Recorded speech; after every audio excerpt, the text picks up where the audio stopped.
बिस्मिल्लाहिर्रहमानिर्रहीम।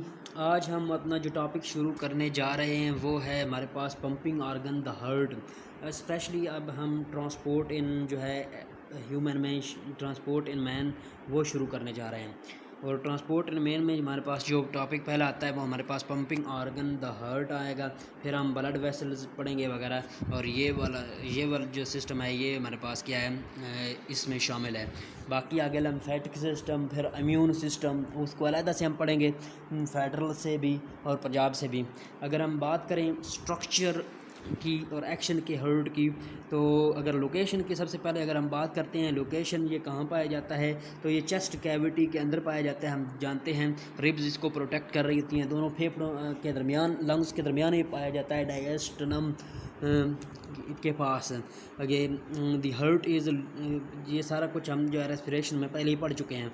Heart is enclose in, जो है हमारे पास हार्ट की क्लोजिंग जो चैम्बर होता है उसको क्या हम नाम देते हैं पेरिकार्डियल कैविटी। और इस पेरिकार्डियल कैविटी के अंदर पेरिकार्डियल फ्लूइड होता है जो कि हम हार्ट को प्रोटेक्ट करता है ओवर एक्सटेंशन से। इसको हमारे पास इलास्टिसिटी प्रोवाइड करता है। अगर हार्ट की वॉल की हम बात करें तो outer layer epicardium, inner layer myocardium और इनर लेयर एंडोकार्डियम पर मुश्तमिल होती है। अगर हम मायोकार्डियम की इधर बात करें, मायोकार्डियम जो है स्पेशल टाइप ऑफ मसल्स पर मुश्तमिल होती है जिसको हम कार्डियक मसल कहते हैं। तो कार्डियक मसल में वही सेम स्केलेटल मसल की तरह मायोफिब्रल्स, मायोफिलामेंट और मायोसिन और एक्टिन होते हैं। और अरेंजमेंट भी इनकी क्या होती है, सिमिलर होती है जैसे स्केलेटल मसल फाइबर की। और मैकेनिज्म ऑफ कंट्रैक्शन भी एसेंशियली जो है हमारे पास सेम होता है। और इनको पार्शली स्ट्रिप्ड मसल भी कहते हैं, लेकिन फ़र्क क्या होता है, ये ऑटोनोमिक नर्वस सिस्टम इनको कंट्रोल कर रहा होता है। और हमारे पास और भी क्या है, ब्रांच्ड सेल होते हैं, ये ब्रांचिंग शो करते हैं। और सक्सेसिव सेल जो है हमारे पास जंक्शन यानी इंटरकलेटेड डिस्क के ज़रिए से अलहदा होते हैं। और ये इंटरकलेटेड डिस्क हमारे पास स्केलेटल सिस्टम में नहीं पाई जाती हैं। और ऑटोमेटिकली जो है कंट्रैक्ट करता है हार्ट, और रिदमिसिटी के साथ एक रिदम होता है इसका, और इसको autonomic nervous system human body का कंट्रोल कर रहा होता है। तो ये इसकी चंद खसूसियात हैं। और बाकी अगर हम बात करें ह्यूमन हार्ट, वो मायोजेनिक हार्ट होता है। इसमें जो है वेव ऑफ कंट्रैक्शन, रिलैक्सेशन, और जो हमारे पास नर्व इम्पल्स होती है वो ये खुद जनरेट करता है, खुद अपनी तौर पर धड़कता है इंडिपेंडेंटली। मतलब इसमें नर्व इम्पल्स के लिए ये जो है नर्वस सिस्टम पर डिपेंड नहीं करता है, अपनी खुद इसकी नर्व इम्पल्स जनरेट होती है। Sinoatrial node, atrio ventricle node, ये हम आगे जाके पढ़ेंगे। ये अब इसका स्ट्रक्चर दिखाया गया हमारे पास। स्ट्रक्चर में अगर हम इधर ही बात करते चले तो इसके हमारे पास बेसिकली होते हैं 4 chambered human heart. 4 chamber heart होता है। 2 अपवर्ड जी हमारे पास क्या आती हैं, थिन वॉल्ड एट्रियम होते हैं। और लोअर थिक वॉल्ड हमारे पास वेंट्रिकल्स होते हैं, क्योंकि इन्होंने पंपिंग करनी होती है आगे, तो इनका थिक वॉल होना ज़रूरी होता है। अगर हम बात करें हमारे पास हार्ट की, ये चैम्बर हो गया राइट एट्रियम, राइट वेंट्रिकल और लेफ़्ट एट्रियम और लेफ़्ट वेंट्रिकल्स। अगर हम बात करें इसकी राइट एट्रियम और राइट वेंट्रिकल के दरमियान हमारे पास जो है हमारे जो पाया जाता है, इसको हम कहते हैं एट्रियो वेंट्रिकुलर वाल्व, हम इसको कहते हैं। और इसको ट्राइकस्पिड वाल्व कहते हैं, इंटरवेंट्रिकुलर वाल्व ये है।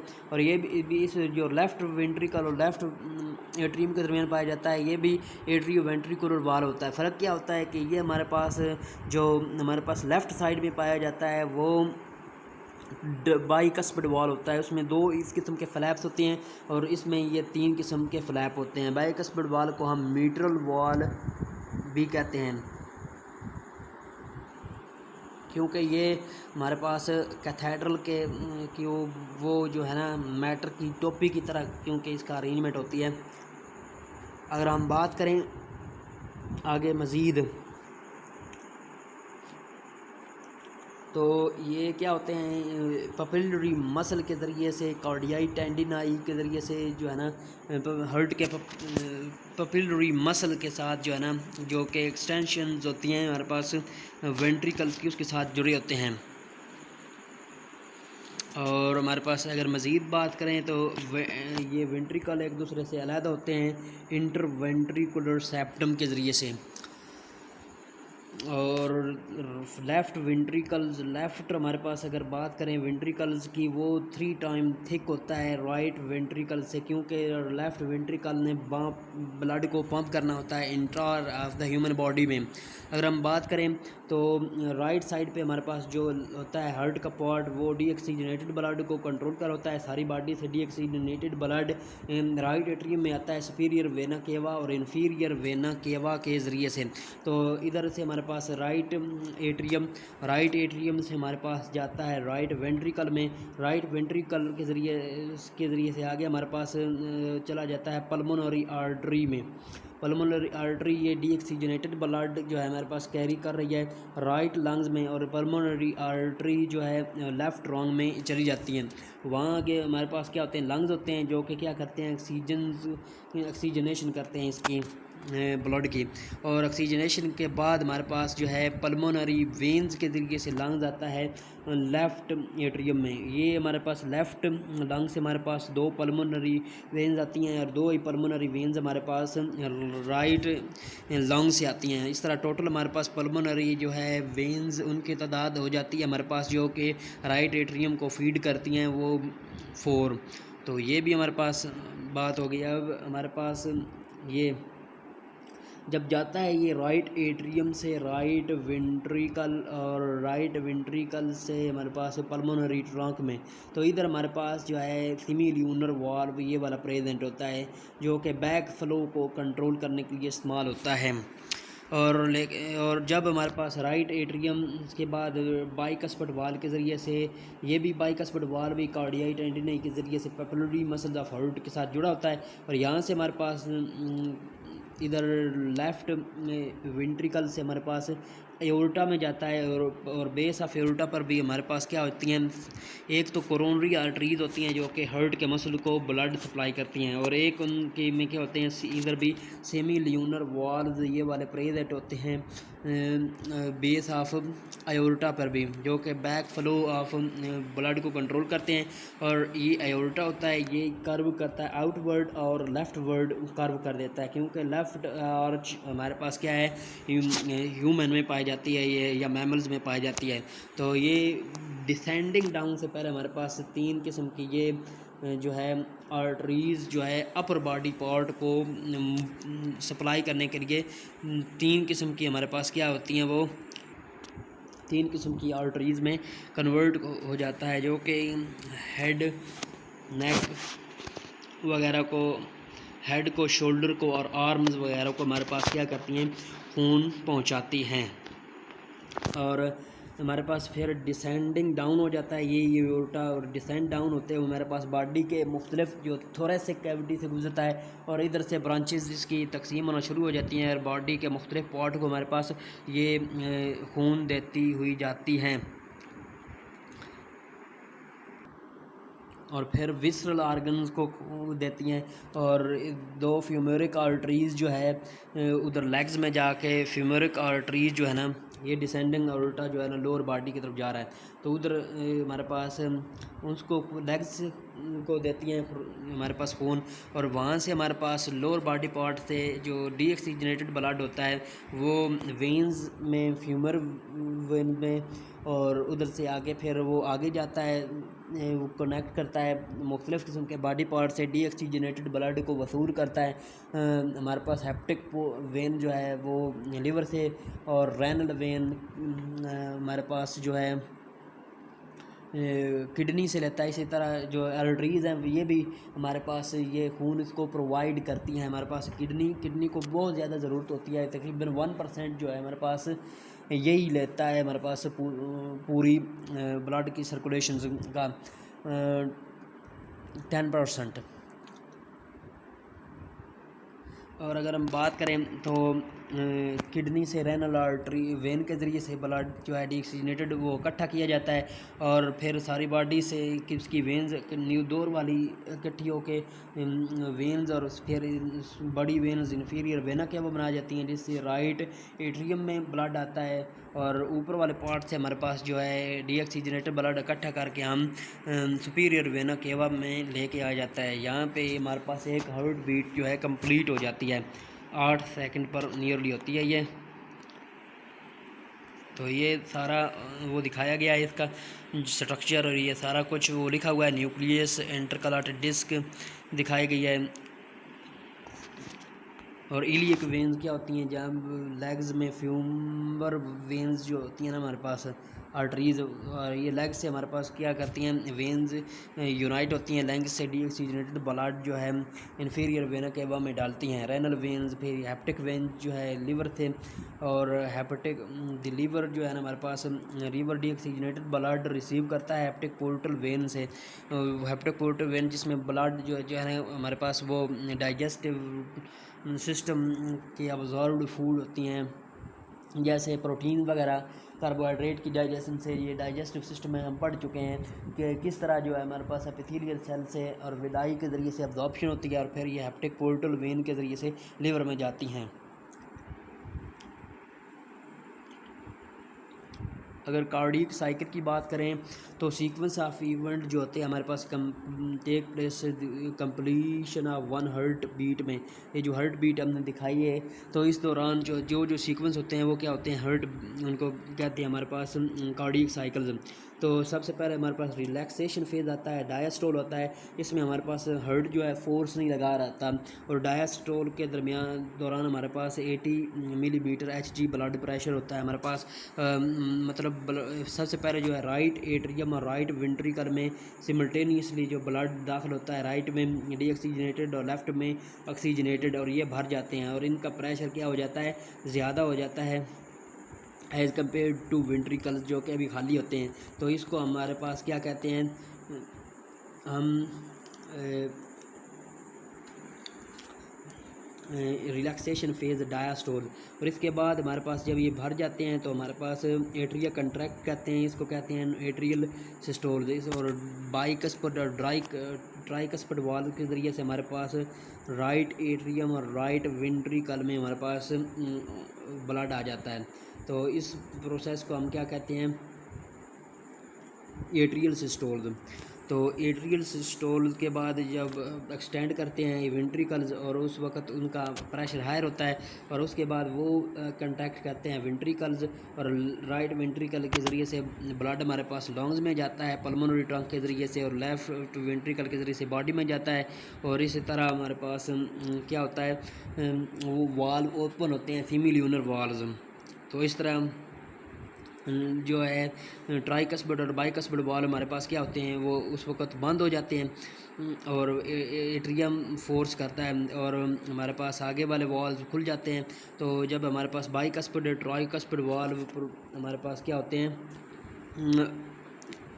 बंद होते हैं, तो उस वक्त हमारे पास क्या होता है, लब साउंड पैदा होती है। उसके बाद फिर आगे जब ब्लड चला जाता है लंग्स में और बॉडी में ट्रांसपोर्ट होता है, तो नेक्स्टली जब एट्रिया भरता है ब्लड से, तो हमारे पास सिमिल्यूनर वॉल्स जो है एट्रिया पे, और हमारे पास जो ये होते हैं हमारे पास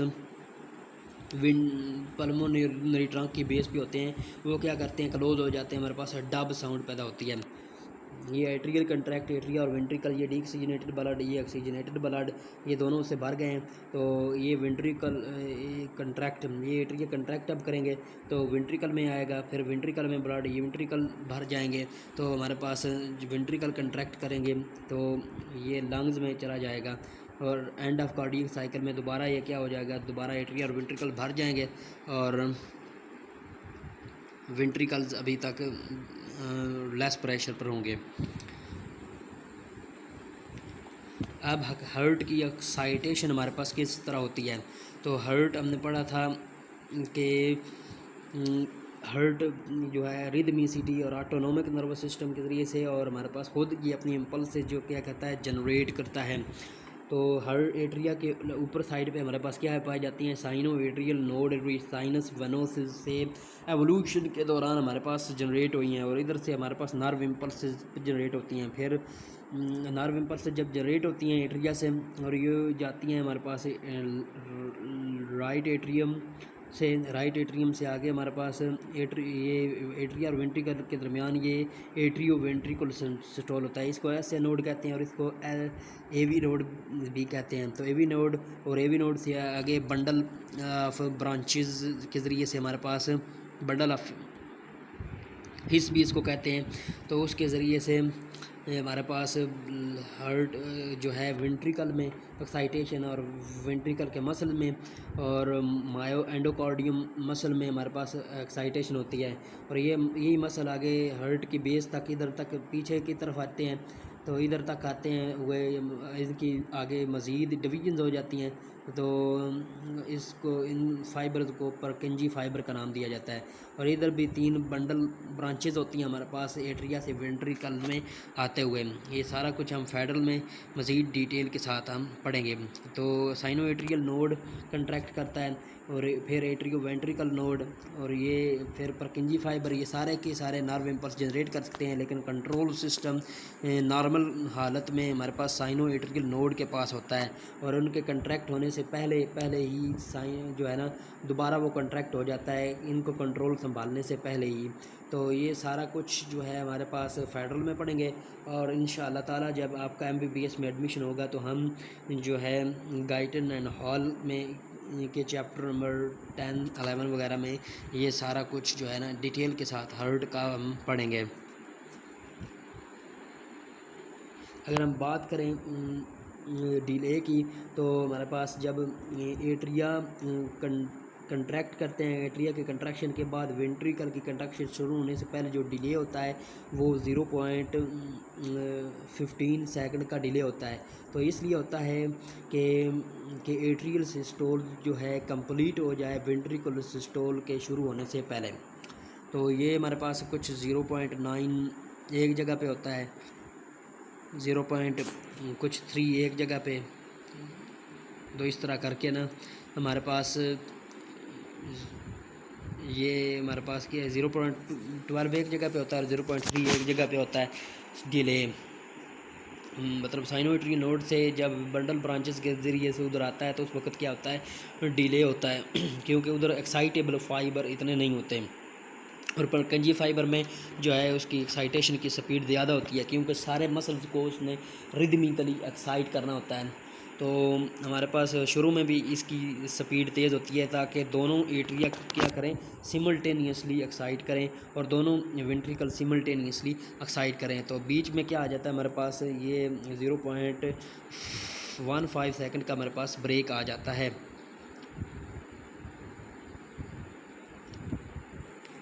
अगर हम बात करें आगे इलेक्ट्रोकार्डियोग्राम की, तो atrial systole P, Q, R और S हमारे पास वेव्स होती हैं। ये हमारे पास PQRS कम्प्लेक्स और फिर T वेव्स ये कब होती हैं? ये P वेव्स हमारे पास उस वक्त जनरेट होती है prior to atrial contraction, atria के कंट्रैक्ट होने से पहले, और QRS हमारे पास वेव जो है प्रायर टू वेंट्रिकुलर कंट्रैक्शन होती है, और T वेव्स जो है वेंट्रिकुलर जब हमारे पास कंट्रैक्शन से रिकवर हो रहे होते हैं उस वक्त। तो ये हमारे पास इसको रिकॉर्ड करना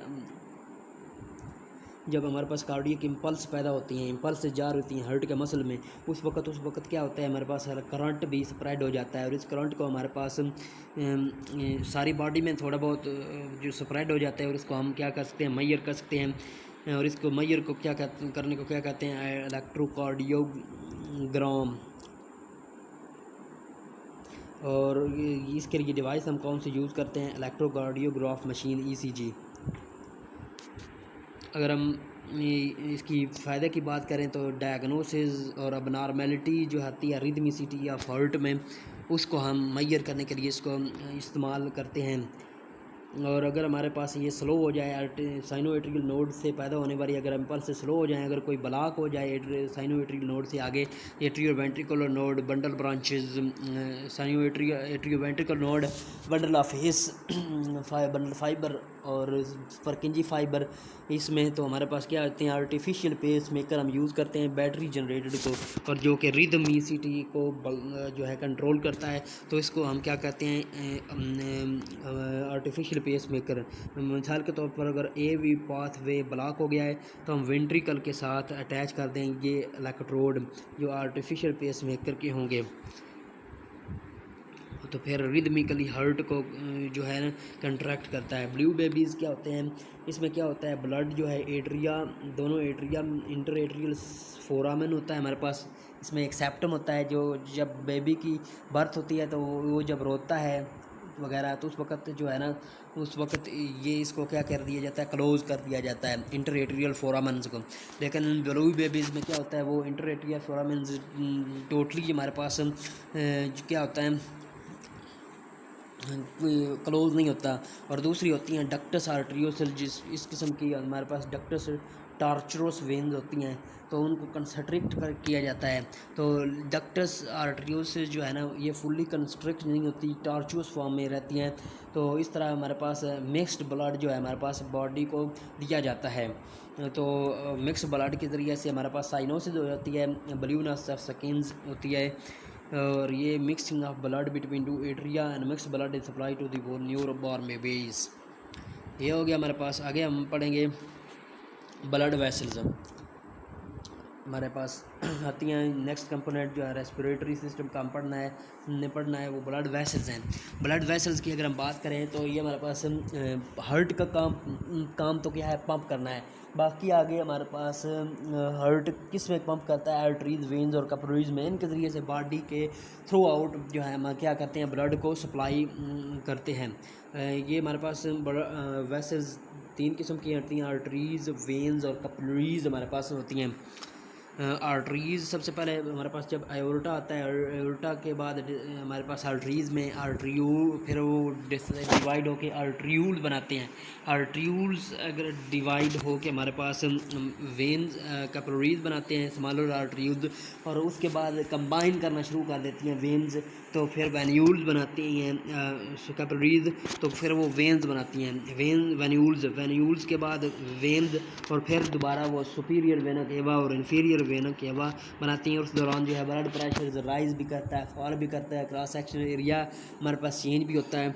तो ये है इनका डिफरेंस। और आर्टरीज वो ब्लड वेसल होती हैं जो कि हम जानते हैं कि ये क्या करती हैं, ब्लड को away from the heart to different part of the body लेके हमारे पास जाती हैं।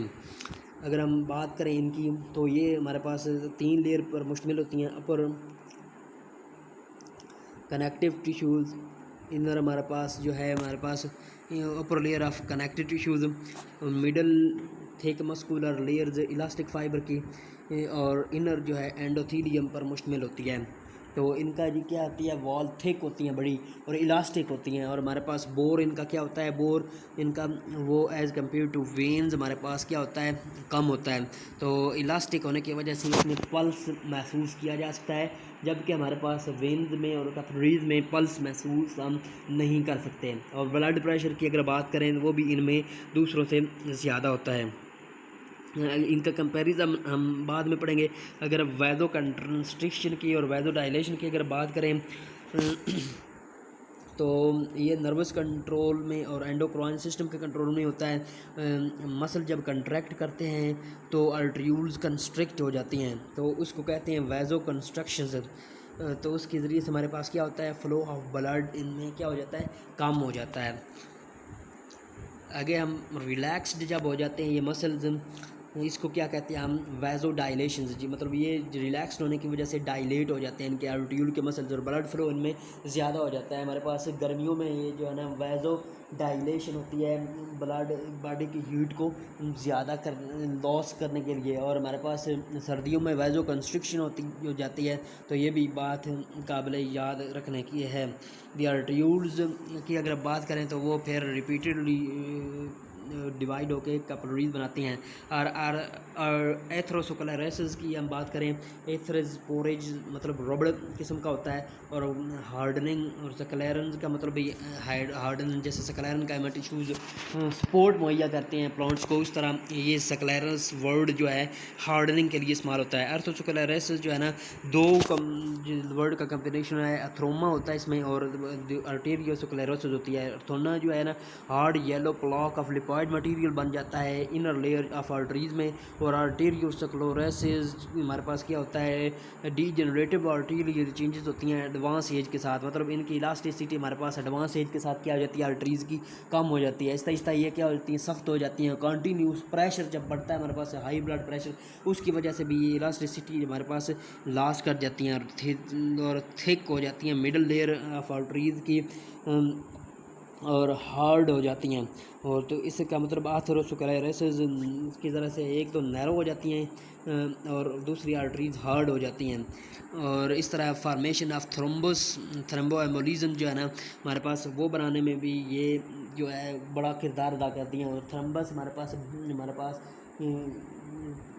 ये हमारे पास ब्लड क्लॉट होता है,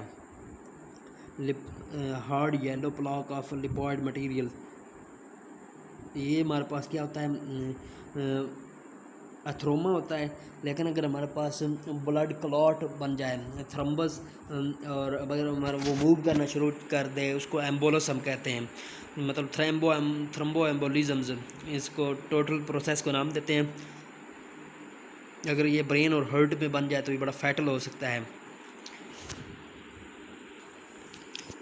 आगे कैपिलरीज़ की बात करते हैं। कैपिलरीज़ का डायामीटर हमारे पास क्या होता है, सबसे कम होता है, और बॉडी के सेल्स को खुराक और न्यूट्रिशन प्रोवाइड करने के लिए कैपिलरीज़ ही काम आती हैं। और कैपिलरीज़ के ज़रिए से ही हमारे पास गैसेस एक्सचेंज होती है, और गैसेस एक्सचेंज जो है हमारे पास कैपिलरीज़ में एंडोथेलियम अंदरूनी लेयर के उसको कहते हैं।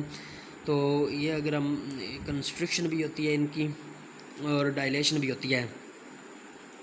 तो इतना ये डेंस लेयर होती है हमारे पास इतनी, और इनकी थिन लेयर होती है कि इनसे एक ही वक्त में एक ही सेल गुजर सकता है, और हर सेल को ये फूड प्रोवाइड करती हैं। लिवर की अगर हम बात करें तो एवरी जो है हमारे पास सेल होता है वो डायरेक्ट कंटेक्ट में होता है लिवर में। डायमीटर ऑफ कैपिलरीज़ की अगर बात करें तो नर्वस स्टिमुलेशंस इनको क्या करती हैं, क्लोज करती हैं, और केमिकल सच एज हिस्टामाइन जो है हमारे पास एलर्जी की सूरत में निकलती हैं, वो इनको क्या करती हैं, डायलेट करती हैं। MCQs के रेफरेंस से भी इंपॉर्टेंट पॉइंट है। और डायमीटर जो है शेप, डायमीटर किस तरह है कैपिलरीज़ का चेंज होता है, जो सेल उसको बना रहे होते हैं एंडोथेलियम को, उनकी शेप तब्दील होती है, उनका साइज़ तब्दील होता है, जिसकी वजह से हमारे पास इनकी जो है हमारे पास वो कंस्ट्रिक्ट हो जाती हैं या डायलेट हो जाती हैं। और इस तरह इसमें क्या होते हैं, कैपिलरीज़ के शुरू होने से पहले हमारे पास क्या होते हैं, प्री कैपिलरी स्फिंक्टर होते हैं ये। तो इसकी वजह से हमारे पास क्या होता है, अमाउंट ऑफ फ्लो इनमें क्या हो जाती है, कैपिलरीज़ में रेगुलेट हो जाती है। मटेरियल की एक्सचेंज किस तरह होता है, एक्टिव ट्रांसपोर्ट और डिफ्यूजन होती है एक सबसे पहला प्रोसेस कैपिलरी की लाइनिंग से इंटरस्टिशियल फ्लूइड के दरमियान और ब्लड के दरमियान।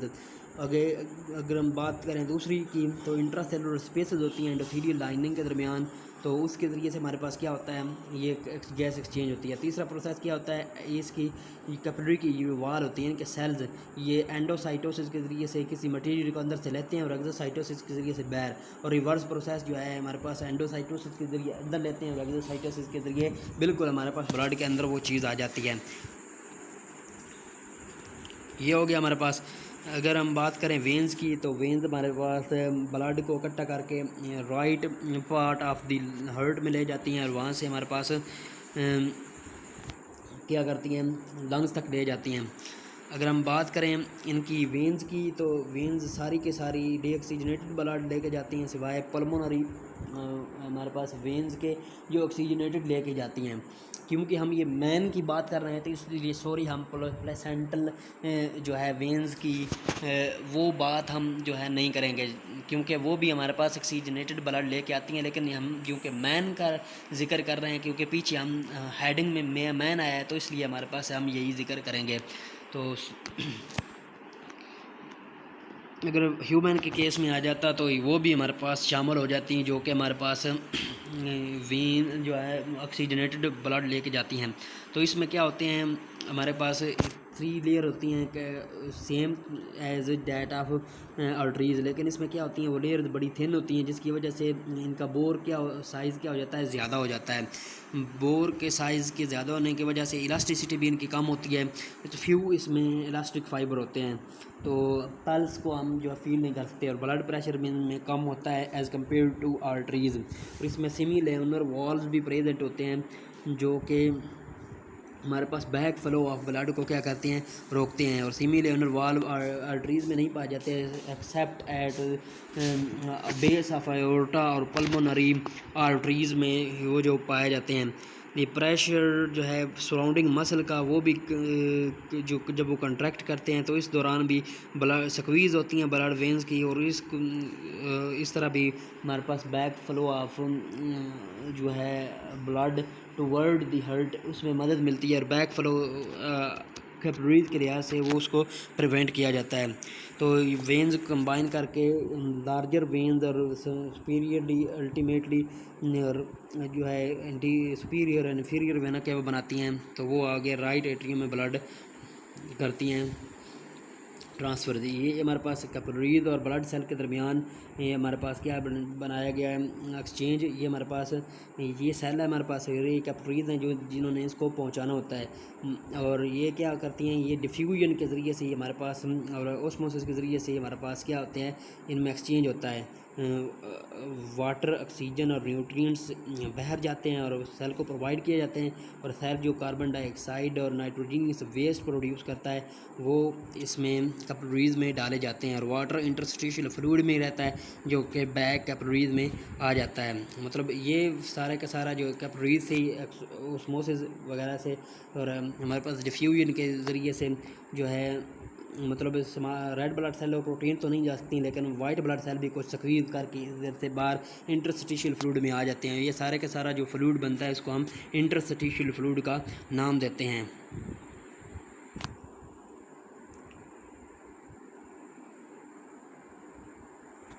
तो गैस ये एक्सचेंज में ये हमारे पास मदद करती हैं। अब इनका हम कंपैरिजन करते हैं। अगर ये भी हम बात करें कैपिलरीज की, बस एंडोथेलियम पर मुश्तमिल होती है। आर्टरीज में connective tissue, in circular smooth muscle और इलास्टिक फाइबर और एंडोथेलियम पर मुश्तमिल होती है। तो ये भी कनेक्टिव टिश्यू, स्मूथ मसल और इलास्टिक फाइबर और एंडोथेलियम पर मुश्तमिल होती है। लेकिन ये देखें बोर इसका क्या होता है, ज़्यादा और इसका कम होता है। इलास्टिसिटी इसकी ज़्यादा, इसकी कम होती है। इसका कलर भी हमारे पास ये दिखाए गए हैं, डिफरेंट होते हैं इनके।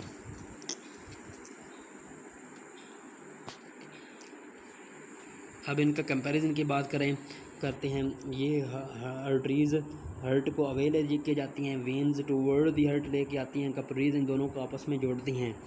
ये oxygenated blood accept pulmonary arteries के अलावा, क्योंकि अब मैन का जिक्र कर रहे हैं तो हम जो है हमारे पास वो वेन्स जो हमारे पास प्रोवाइड करती हैं आर्टरीज ब्लड जो हमारे पास प्लेसेंटा के ज़रिए से फीटल मेम्ब्रेन्स, तो उनका हम जिक्र नहीं करेंगे। आल वेन्स की बात करें तो डीऑक्सीजनेट ब्लड में बात करें, वैसे भी वो तो आल फीमेल में भी नहीं बनती हैं, फीमेल में भी प्रेग्नेंट फीमेल में होती हैं, तो एज़ यूजुअल जो है ह्यूमन में हम उसको नहीं देख सकते। तो है हमारे सिलेबस में भी नहीं है।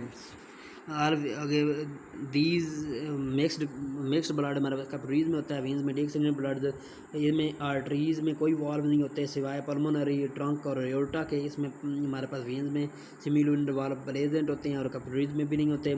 हाई ब्लड प्रेशर हमारे पास आर्टरीज में होता है, लो ब्लड प्रेशर वेन्स में होता है, और फॉलिंग प्रेशर हमारे पास कैपिलरीज में होता है। मज़ीद आगे अगर बात करें तो वेव ऑफ ब्लड प्रेशर यानी पल्स, उसको हम क्या कर सकते हैं, आर्टरीज में महसूस कर सकते हैं। इस वेन्स और कैपिलरीज में हम पल्स को महसूस नहीं करते। ब्लड प्रेशर की अगर स्पीड की बात करें 500 to 400 मिलीमीटर पर सेकंड होता है, और rate of blood flow increases from smaller to larger veins. इसमें इंक्रीजिंग ब्लड प्रेशर होता है असल में जब हमारे पास आर्टरीज से वेंस में आता है उस वक्त कम होता है, क्योंकि सरफेस एरिया वेंस का कैपिलरीज का क्या होता है ज़्यादा, तो हमारे पास स्पीड क्या हो जाती है कम। स्पीड का सरफेस एरिया के साथ इनवर्स रिलेशन है। आपने जो है वो फ्लूइड डायनामिक्स के चैप्टर में पढ़ा होगा, A1 V1 is equal to A2 V2 वाला फार्मूला। तो इसके लिहाज से हमारे पास क्या है, कैपिलरीज का एरिया सरफेस एरिया ज़्यादा होता है, मतलब क्योंकि कैपिलरीज बहुत ज़्यादा डिस्ट्रीब्यूट होती हैं और सरफेस एरिया के लिहाज से अगर बात करें तो वो ज़्यादा होता है, जिसकी वजह से वेलोसिटी कम हो जाती है। तो इस तरह ये रिलेशनशिप आता है इसमें। अगर हम बात करें आर्टरीज़ की तो स्मॉलर बोर और थिक वॉल होती हैं, और इसका लार्जर बोर और थिन वॉल होते हैं। जो हम बात करते हैं लार्जर बोर और वन सेल थिक होती है स्किन, और thick muscular layer elastic fibre होते हैं, मस्कुलर लेयर और लेस इलास्टिक होती हैं, और इसमें कोई इलास्टिक फाइबर पाए नहीं जाते। अगर हमारे एक्सचेंज ऑफ गैसेस चीज़ की बात करें तो कोई नहीं होता आर्टरीज़ और वेंस में, और जबकि कैपिलरीज़ में हमारे पास एक्सचेंज होता है। तो इधर हमारे पास ट्रांसपोर्ट सिस्टम जो है हमारे पास ह्यूमन वो कंप्लीट हो गया है। इसके बाद लिम्फेटिक सिस्टम, इसके बाद हम जो है ये इसी को आगे पहुंचाएंगे। फेडरल से पढ़ेंगे हम, फेडरल से पढ़ने के बाद फिर लिम्फेटिक सिस्टम की तरफ हम आएंगे।